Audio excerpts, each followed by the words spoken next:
Salam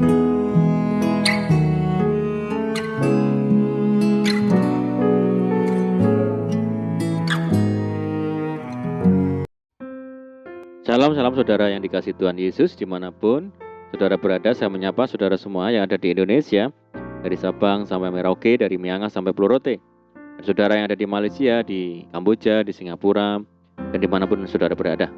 Senang sekali berjumpa kembali menjumpai saudara saat ini. Saya percaya kita semua tetap di dalam kasih dan penyertaan Tuhan kita Yesus Kristus. Selamat datang kembali di Pokok Anggur bersama saya Yosia Krispianto.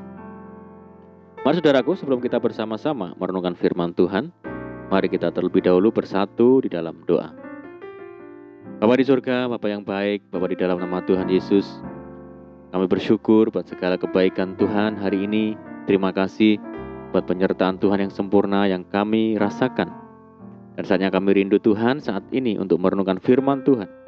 Mari ya Tuhan, ajar kami untuk mengerti dan memahami segala kehendak Tuhan bagi kami. Mari Tuhan, buka rasa firman-Mu saat ini dan terangi hati kami dengan firman Tuhan. Terima kasih ya Tuhan, yang doa kami hanya di dalam nama Tuhan Yesus kami berdoa. Amin.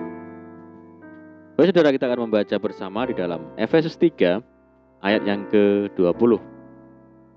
Bagi Dialah yang dapat melakukan jauh lebih banyak daripada yang kita doakan atau pikirkan, seperti yang ternyata dari kuasa yang bekerja di dalam kita. Puji Tuhan. Saudara, jikalau kita perhatikan tokoh besar di Alkitab yang dipakai Tuhan secara luar biasa, pada awalnya adalah orang-orang biasa yang mungkin saja dipandang sebelah mata oleh sesamanya. Tetapi Tuhan sanggup mengubah mereka menjadi orang-orang yang luar biasa. Mereka bisa dipakai Tuhan secara luar biasa karena mereka memiliki keberanian untuk bertindak dengan iman dan mau membayar harga di dalam hidupnya. Saudaraku, jangan pernah kita memandang rendah orang lain. Mungkin saja hari ini keadaan seseorang biasa-biasa saja, tidak masuk perhitungan. Tetapi kita tidak tahu bagaimana esok, karena peninggian seseorang itu datangnya dari Tuhan. Firman Tuhan berkata, sebab bukan dari timur atau dari barat, dan bukan dari padang gurun datangnya peninggian itu, tetapi Allah adalah hakim. Direndahkannya yang satu dan ditinggikannya yang lain. Saudara, bagaimana supaya kita bisa dipercaya dan dipakai Tuhan untuk mengerjakan perkara-perkara besar dan luar biasa? Mari kita pelajari dua syarat ini, saudara.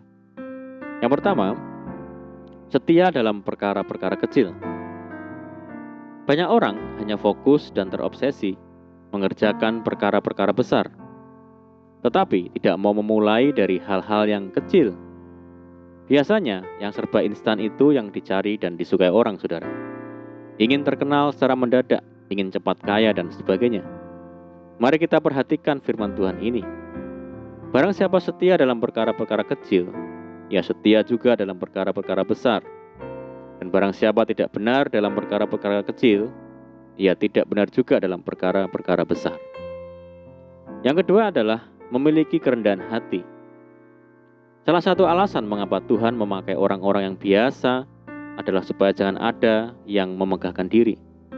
Banyak orang merasa hebat, merasa pintar, merasa kaya, lalu memegahkan dirinya sedemikian rupa. Kemegahan terhadap diri sendiri atau kecongkakan adalah salah dan jahat di mata Tuhan. Firman Tuhan berkata, kamu memegahkan diri dalam congkakmu, dan semua kemegahan yang demikian adalah salah. Saudara, memiliki impian besar dan melakukan perkara-perkara yang besar bukanlah hal yang mustahil bagi orang percaya. Tuhan Yesus sendiri menegaskan, sesungguhnya barang siapa percaya kepadaku, ia akan melakukan juga pekerjaan-pekerjaan yang aku lakukan, bahkan pekerjaan-pekerjaan yang lebih besar daripada itu. Seringkali kita merasa tidak mampu dan tidak sanggup, serta merasa minder. Kita bisa melihat Musa pada waktu awal dipanggil Tuhan untuk membawa bangsa Israel keluar dari Mesir, sempat menolak karena merasa tidak mampu dan tidak fasih berbicara. Namun akhirnya Musa merespon panggilan Tuhan ini dan mampu memimpin bangsa Israel keluar dari Mesir. Ketika malaikat Tuhan berfirman kepada Gideon, Tuhan menyertai engkau ya pahlawan yang gagah berani. Gideon merasa dirinya tidak layak. Tetapi bila kita baca kisah selanjutnya, Gideon mampu mengalahkan bangsa Midian. Saudaraku, tidak ada perkara yang mustahil bagi Tuhan. Karena kita memiliki Allah yang besar. Dan dengan Allah akan kita lakukan perbuatan-perbuatan gagah perkasa. Sekaranglah waktunya untuk kita bermimpi besar, mendoakan hal-hal yang besar, dan mengerjakan perkara-perkara besar bagi kemuliaan Tuhan dan juga sesama kita. Selagi ada kesempatan, jangan menundanya, saudara. Jangan sia-siakan setiap talenta dan juga karunia yang sudah Tuhan percayakan kepada kita. Ingatlah bahwa hidup kita di dunia ini singkat, dan sudah tidak ada harapan dan juga kesempatan di dunia orang mati. Seperti disampaikan Salomo, segala sesuatu yang dijumpai tanganmu untuk dikerjakan, kerjakanlah itu sekuat tenaga. Karena tak ada pekerjaan, pertimbangan, pengetahuan, dan hikmat dalam dunia orang mati kemana engkau pergi. Satu perkara yang harus kita ingat, saudara, jangan sekali-kali kita mengandalkan kekuatan sendiri. Jaminan bagi orang percaya untuk melakukan perkara-perkara besar dan mendoakan hal-hal besar adalah pasti. Karena apapun yang kita minta dalam nama Yesus, Ia akan melakukannya. Saudara, mari kita teguhkan iman kita saat ini dan percayai bahwa bersama dengan Tuhan kita sanggup melakukan perkara-perkara besar, baik dalam kehidupan keluarga, pekerjaan, dan pelayanan. Amin, puji Tuhan. Mari kita berdoa. Bapa di surga, Bapa yang baik, Bapa di dalam nama Tuhan Yesus, terima kasih buat firman-Mu saat ini ya Tuhan. Ajar kami Tuhan untuk hidup dalam kerendahan hati dan selalu setia dalam hal-hal kecil, sehingga Tuhan memampukan kami untuk melakukan perkara-perkara yang besar. Terima kasih ya Tuhan. Saat ini kami berdoa bagi saudara kami semua yang mendengar program ini, yang di Indonesia, dari Sabang sampai Merauke, yang di Malaysia, dan dimanapun mereka berada. Mereka yang saat ini sakit, Tuhan sembuhkan di dalam nama Tuhan Yesus. Yang hidup dalam tekanan, kesulitan, persoalan, mari Tuhan tolong mereka.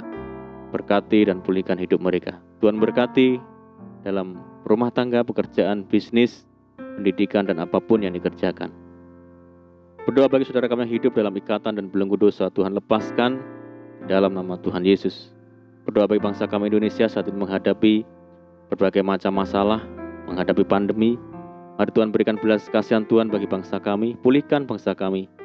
Dan kerinduan kami mohon belas kasihan Tuhan, kiranya pandemi global segera berakhir, sehingga kami boleh kembali lagi hidup secara normal. Terima kasih ya Tuhan, ini doa kami percaya Tuhan mendengar seruan doa kami. Hanya di dalam nama Tuhan Yesus kami berdoa. Amin. Puji Tuhan, saudara, kita sudah berdoa. Saya percaya saat ini kita dikuatkan dan diberkati melalui firman Tuhan. Mari kita tetap semangat di dalam Tuhan. Jangan berputus asa, tetap berdoa, bersukacita senantiasa, sebab di dalam Tuhan kita sanggup melakukan segala perkara. Selamat malam dan selamat beristirahat. Doa saya menyertai saudara semua. Tuhan Yesus memberkati. Haleluya.